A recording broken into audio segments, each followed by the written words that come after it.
dia 1º de dezembro de 2020, desabou o Observatório Arecibo.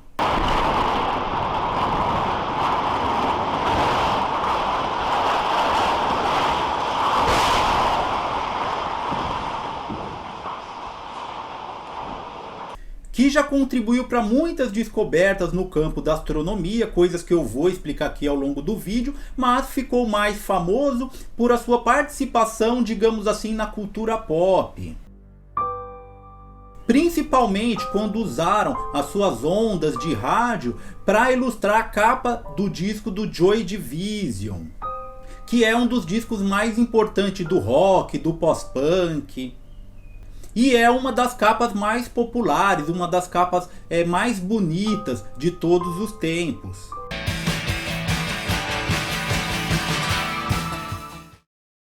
Que mesmo quem não conhece a banda, não conhece a música, conhece aquele símbolo, né? Muita gente anda com aquela camiseta, que é uma representação das ondas de um gráfico, né, feito por esse observatório, por um cientista desse observatório, ao receber sinais, ondas eletromagnéticas de um pulsar muito distante, a mais ou menos 50 anos-luz da Terra.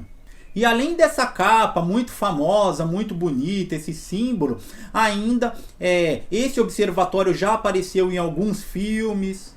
Também apareceu no jogo Battlefield, onde tem uma tela que é inspirada nesse observatório que ficava na Costa Rica.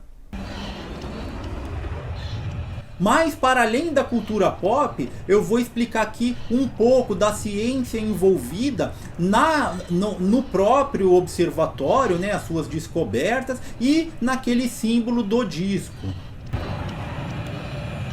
Aquele desenho representa ondas eletromagnéticas, mais especificamente ondas de rádio. O Arecibo tinha um radiotelescópio, que é um telescópio, só que ele não é convencional. Porque um telescópio convencional, ele recebe onda de luz visível. Então, por exemplo, a gente observa um astro através da luz que aquele astro emite. Um radiotelescópio é basicamente a mesma coisa, só que ao invés de ele observar a luz, ele observa as ondas de rádio, que são ondas que têm a mesma natureza da luz, porém ela tem outra frequência, né? Então o que diferencia as ondas eletromagnéticas? Então a gente tem ondas de luz, ondas de rádio, micro-ondas, raio-x, raios gama, tudo isso faz parte do espectro de onda eletromagnética, que é o espectro que abrange todas as frequências da onda eletromagnética. Uma faixa pequenininha ali é a onda visível. O que isso quer dizer? Que uma onda eletromagnética, ela vai ter determinada frequência que ela vai ter uma característica da luz visível. Então, por exemplo, o nosso olho consegue captar essa onda e aí ele transfere para o nosso cérebro essa onda eletromagnética, ele consegue converter em impulso elétrico e a gente consegue formar a imagem no nosso cérebro. Porém, essa onda eletromagnética ela pode ter outras características, de acordo com a frequência, com o seu tamanho, comprimento de onda. Então, por exemplo, o raio-x, ele já é uma onda com maior frequência. Então ele tem um comprimento de onda menor e ele consegue, por exemplo, entrar na nossa pele, né? Então ele consegue atravessar a nossa pele, mas não consegue atravessar o nosso osso. Isso é exato. Só tô dando um exemplo, né? Porque aquela determinada frequência, o tamanho de onda, ela vai conseguir entrar na célula, por exemplo, no tecido da nossa pele. Já ela não consegue atravessar o osso. Aí por isso que a gente usa raio-x para fazer uma chapa, para ver se quebrou o osso. Já tem outra frequência que é micro-ondas, por exemplo, que ele tem ali o comprimento de onda parecido com a molécula de H2O. Então ele consegue aquecer, ele consegue vibrar as moléculas de água e consegue esquentar os alimentos, por exemplo. No caso de um radiotelescópio, ele trabalha com uma frequência que é uma frequência específica das ondas de rádio, que são ondas que a gente não consegue observar a olho nu, né? Não consegue sentir, mas a gente já tem muitas aplicações dela, por exemplo, sinal de celular. GPS. Então a maioria das telecomunicações usam as ondas de rádio. E esse telescópio era exatamente isso. Ele captava ondas de rádio e aí com aquelas ondas eles poderiam converter para imagem, por exemplo, ou estudar o próprio pulso de onda para saber a frequência, para saber, porque dependendo da frequência a gente consegue observar, por exemplo, qual que é a substância que tem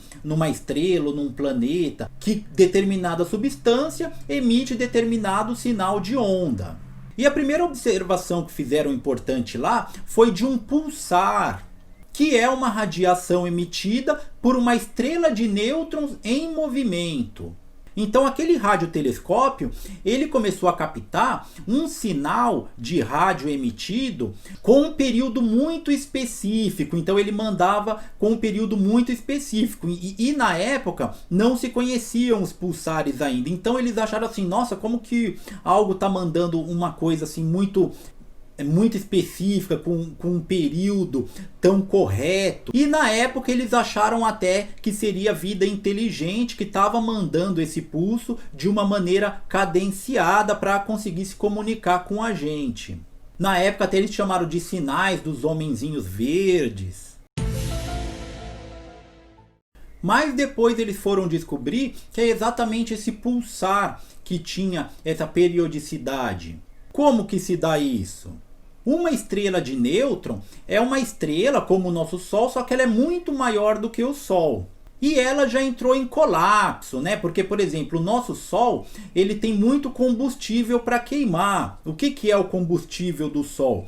É a fusão nuclear, onde dois átomos de hidrogênio eles se fundem e formam um átomo de hélio. Enquanto isso estiver acontecendo, ele libera muita energia, então ele não colapsa. Porque a tendência de uma estrela, como ela tem muita massa, é que a gravidade vá encolhendo ela. Até chegar na morte da estrela, que é isso. Ela virar um buraco negro, né? Que é muita massa encolhida, meio que esmagada ali pela força gravitacional. Porém, no começo da vida de uma estrela, ao invés dela colapsar, vai acontecendo essas fusões nucleares. Então os elementos ali vão se combinando e vão liberando energia, calor, e aí por isso que ela se mantém em equilíbrio. Porém, quando isso acaba, né, quando, por exemplo, todo o hidrogênio, no caso do nosso Sol, se transformar em hélio, então ela vai entrar em colapso. No caso de uma estrela de nêutrons, ela é muito maior do que o Sol. Porque a nossa estrela aqui, o Sol, ela é só uma anã branca.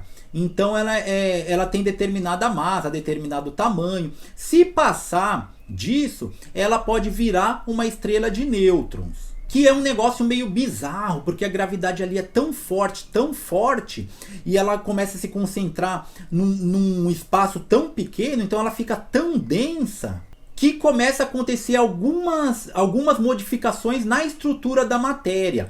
Então os elétrons acabam se combinando com os prótons e formando nêutrons.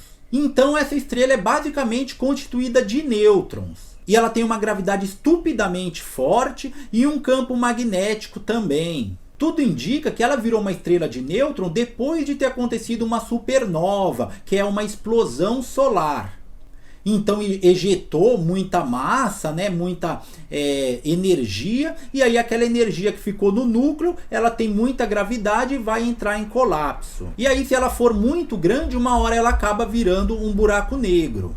Mas no caso a estrela que o Arecibo detectou era uma estrela de nêutrons. Então ela estava nessa fase onde ela é basicamente constituída de nêutrons e ela tem uma rotação. E essa rotação é o que dava a periodicidade dessa onda de rádio que ela emitia. E foram essas ondas de rádio que foram representadas no disco do Joy Division.